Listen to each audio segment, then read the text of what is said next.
חתיכת העצים, שם אני רואה כבר חתיכות של עצים שמוכנות, הכל מסודר, הכל מתוכנן, אתם רואים?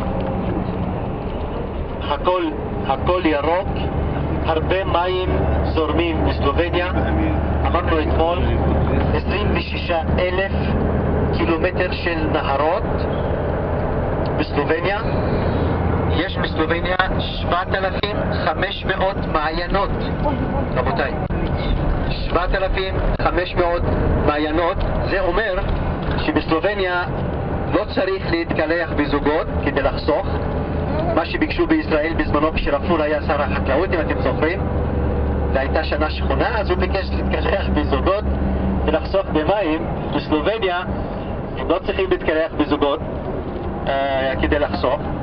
אני מכיר הרבה ישראלים שהיו שמחים כמובן, לא, יש כאלה שהמשיכו להאמין.